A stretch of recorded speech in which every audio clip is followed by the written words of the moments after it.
नमस्कार दोस्तों, welcome back to my YouTube channel. कैसे आप सब दोस्तों। आज के वीडियो में बात करने वाले हैं इटली के पेपरों से रिगार्डिंग आप लोगों की भाई जो भी प्रॉब्लम है या जो भी आप लोगों के सवाल है उनके बारे में थोड़ी सी चर्चा करेंगे। देखो, जो मैं देख पा रहा हूँ वो मोटा मोटी आप लोगों के दो सवाल है। एक तो कि ये जो 2025 वाले पेपर है वो अभी तक सारे लोगों के नहीं निकले हैं, तो क्या निकलेंगे। तो ये आप लोगों के लिए भाई बहुत बड़ी खुशखबरी है कि ये पेपर निकलने स्टार्ट हो गए हैं। वो आगे वीडियो में आप लोगों को मैं बताऊँगा। उसके अलावा कई लोगों के पासपोर्ट में बिना वीज़ा लगे ही पासपोर्ट घर पर आ रहा है, और वो जो मैसेज आना चाहिए खुशखबरी वाला वो नहीं आ रहा है, जिसको डिस्पैच बोलते हैं ना, वो मैसेज नहीं आ रहा है और पासपोर्ट बिना वीज़ा के घर पर आ रहा है। तो ऐसे में आप लोग सोच रहे हैं कि क्या एजेंट गलत था या उसने नुलावस्था गलत दी या पीछे से मालिक ने मना कर दिया। तो ये मालिक वाला तो सही है भाई, आप लोगों को पहले भी मैंने वीडियो में बताया था कि मालिक तो मना करता ही है। लेकिन मैं आपको एक चीज़ और बता दूं कि जो ज़्यादातर लोगों के जो पासपोर्ट में वीज़ा नहीं लगती है ना, वो भाई सीजन वाले पेपर होते हैं। क्योंकि सीजन वाले पेपर है ना वो भाई सीजन के होते हैं। और जो फरवरी में जो पेपर भरे गए थे 12 तारीख को यानी 12 फरवरी को, उसके बाद में 20-25 दिन के बाद में ये नुलावस्था सीजन वाली निकलनी स्टार्ट हो जाती है। वहीं पर ये जो परमानेंट वाली है ये 2 महीने बाद निकलनी स्टार्ट होती है। तो जो 20 दिन के बाद में भाई नियम तो ऐसा है कि जितना कोटा था उतनी नुलावस्था निकाल देनी चाहिए। लेकिन कई बार क्या है ना कि कोई डॉक्यूमेंट की मांग होती है तो एजेंट पूरा करता है, इतने में भाई टाइम लग जाता है। तो वो नुलावस्था आपके पास आते आते 4 से 5-6 महीने हो जाती है। उसके बाद में जिस मालिक को भाई बंदा चाहिए, यानी आपकी ज़रूरत अभी सीजन में है, जो भी भाई रेस्टोरेंट का काम है या खेतीबाड़ी का काम है, आप जब आपको नुलावस्था मिलती है और एम्बेसी में जाते हैं तब तक भाई 8 से 10 महीने का टाइम हो जाता है। तब एम्बेसी वाले ये मतलब आप पर डाउट करते हैं कि भाई अब नुलावस्था लेकर आया तो अब तो सीजन जा चुकी है। तो उस सूरत में आपके मालिक के पास मेल जाती है। जो परमानेंट वाले पेपर है ना उनमें कम ही चांस रहता है कि वीज़ा नहीं लगी या उनके पास मेल गई है मालिक के।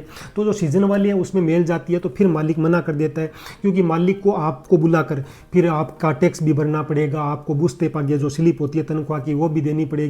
तो मालिक के ऊपर भाई बहुत ज़्यादा परेशानी आती है, इसलिए कई बार मालिक है ना वो मना कर देते हैं। बाकी 2-3% ही चांस है, या मतलब आप लोग कह सकते हैं 100 में से 1-2 बंदे ही ऐसे होते हैं जिनकी भाई वीज़ा नहीं लगती है। तो वो भाई किस्मत पर भी है और पीछे से मालिक पर भी है कि मालिक ने मना कर दिया, या वो लोग जो एम्बेसी वाले वो पूरा चेक करते हैं आपके किसी भी डॉक्यूमेंट्स में यदि कमी होती है, चाहे वो मालिक के हो चाहे आपके हो, तो फिर वो वीज़ा भाई नहीं लगती है। तो भाई सीजन वाले यदि आपके पेपर है तो थोड़ा सा चांस रहता है कि आपकी वीज़ा नहीं लगेगी। और यदि आपके परमानेंट वाले हैं, वो चाहे नॉन सीजनल वाले हो या चाहे डोमेस्टिक वाले हो, उस सूरत में भाई वीज़ा लगने के चांस से 100% होते हैं। ठीक है, तो यदि आपके सीजन वाले हैं तो आप लोग समझ गए। बाकी परमानेंट वाले हैं तो आप लोग बिल्कुल टेंशन मत लो कि 2 महीने हो गए अभी तक वीज़ा लगकर पासपोर्ट नहीं है, आ जाएगा भाई। आप लोग बिल्कुल टेंशन मत लो, क्योंकि बहुत सारे लोगों के इस हफ्ते में वीज़ा लगकर पासपोर्ट आए हैं। मैं आपको बताऊं कि पंजाब नाम से एक आईडी है, मेरा वीज़ा आ गया है 31 जुलाई को अपॉइंटमेंट, 20 अगस्त में मेल आई और 4 सितंबर को पासपोर्ट घर पर आ गया। तो इसके लगभग है ना 21 दिन लगी है। तो 21 दिन में जो नॉर्मली वीज़ा लगकर आ जाता है, बाकी 90 डेज का टाइम है। उसके बाद में एक भाई बोल रहा है कि 28 जुलाई को अपॉइंटमेंट था, 7 सितंबर को पासपोर्ट वीज़ा प्रिंट होकर आ गया सर जी। तो भाई कॉन्ग्रेचुलेसन भाई को, अजय कुमार नाम है इनका। तो इसके भी लगभग भाई 1.25 महीने का टाइम लग गया, क्योंकि जुलाई से अगस्त पूरा गया और 7 सितंबर, तो लगभग 1 महीना और 10 दिन लग गया। तो आपके यदि 1 महीना हुआ है या 1.5 महीना हुआ है तो भाई वीज़ा लगकर आ जाएगी। सारों के साथ नहीं होता है ये भाई, कईयों के साथ हो गया तो आपको भी डर लग रहा है, लेकिन आपको बिल्कुल घबराने की ज़रूरत नहीं है। आप लोगों की वीज़ा ज़रूर लगकर आएगी, क्योंकि आप लोगों ने सही से काम किया। उसके बाद में भाई बात करते हैं 2025 वाले पेपरों के बारे में। तो देखो 2025 वाले पेपर है ना वो अब धीरे धीरे भाई निकलने स्टार्ट हो गए हैं। कई भाइयों ने पिछले वीडियो के नीचे देखो कमेंट किए हैं, मेरे पेपर आ जाए हैं परमानेंट वाले। मैं सुजानगढ़ से हूँ, पंकज सैनी। तो देख रहे हो कि इसके पेपर निकले, यानी नुलावस्था निकली है। उसके बाद में 1-2 और थे। एक नथिंग टू डू, भाई मेरा वीज़ा आ गया है, 31 जुलाई को दिल्ली वीएफएस में जमा करवाया था, 8 तारीख को आ गया। तो इसके भी वीज़ा लग कर है। और एक भाई और है जिसके पेपर निकले, हेमराज प्रजापत, मेरे लड़के के पादुआ से वीज़ा लग गया, यानी नुलावस्था आई है, जिसको हम लोग वीज़ा ही कहते हैं। तो जो नुलावस्था है वो भाई अब धीरे धीरे निकलनी स्टार्ट हो गई है। वो चाहे पादुआ हो या और किसी भी जगह हो इटली की, आपके पेपर भाई निकलने के चांस अब भी है, यदि परमानेंट वाले हैं। जो निकल रहे हैं 2-3 के निकले हैं वो नॉन सीजनल निकले हैं। तो नॉन सीजनल वाले यदि आपके पेपर है तो अब भी चांस है कि आपके पेपर निकल सकते हैं। उसके बाद में कई भाइयों के कुछ सवाल थे जो आप लोगों के लिए काफ़ी इंपॉर्टेंट है कि वीज़ा लगने के कितने दिनों बाद तक इटली आ सकते हैं। तो भाई वीज़ा लगने के 24 घंटे बाद, यानी 24 घंटे तक आप लोग इटली मतलब एयरपोर्ट पर नहीं जा सकते। जैसे ही 24 घंटे हो गए वीज़ा लगने के बाद तो आप लोग इटली आ सकते हैं। यदि आपकी 12 महीने की वीज़ा है तो उन 12 महीने के पीरियड में आप लोग कभी भी इटली आ सकते हैं। ये नहीं कि उसी महीने आओ या अगले महीने आओ, आप लोग 10 महीने बाद भी आ सकते हैं, क्योंकि आपके पास जितनी वीज़ा है उस पीरियड के अंदर आप लोग आ भी सकते हैं और वापस भी जा सकते हैं। यदि आपके पास परमानेंट वाले पेपर है तभी 365 दिन की वीज़ा लगती है, क्योंकि कई भाई ये भी पूछते हैं कि परमानेंट वाले पेपरों में कितने दिन की वीज़ा होती है, तो 365 दिन की होती है। बाकी सीजन वालों में डिपेंड है कि 6 महीने की भी हो सकती है, कईयों में 9 महीने की होती है, और जिन पेपरों में मैं आया था उसमें भाई लगभग 4 महीने की वीज़ा थी, यानी 120 दिन की। तो ये फ़र्क है सीजन वालों में। बाकी परमानेंट वालों में 365 और डोमेस्टिक में भी 365 दिन की वीज़ा होती है। सच्ची बताओ भाई 2025 वाले पेपरों के क्या अभी भी चांस है निकलने के? बिल्कुल सच्ची बता रहा हूँ भाई, बिल्कुल चांस है। आप लोग 1-1.5 महीने वेट कर लो। यदि आपके नहीं निकलते हैं तो 2026 वाले फिर से शायद नवंबर में पेपर लगने हैं, तो आप लोग फिर से ट्राई कर लेना। यह यार किस्मतों पर है, ना एजेंट की गलती है ना मालिक की गलती है, ये गवर्नमेंट देखती है और आपके किस्मत ये अच्छे होती हैं, गवर्नमेंट के सारा को समझ में आ जाता है, तो भाई नूलावस्था निकल जाती है। कई लोगों की नूलावस्था 20 दिन के बाद निकल गई थी। कन्वर्जेशन पेपरों की क्या अपडेट है? कन्वर्जेशन वाले पेपर भाई 4-5 महीनों से नहीं निकले हैं, काफ़ी लोग वेट कर रहे हैं। तो कन्वर्जेशन वालों की उम्मीद यही है कि सितंबर से हो सकता है कि भाई आपके पेपर निकलने स्टार्ट हो जाएं। तो कन्वर्जेशन वाले पेपरों में भी भाई अच्छे खासे लोगों के पेपर लगाए हुए हैं, तो सितंबर से भाई निकलने मेरे हिसाब से स्टार्ट हो जाएंगे। माँ बाप को इटली कैसे बुलाएं?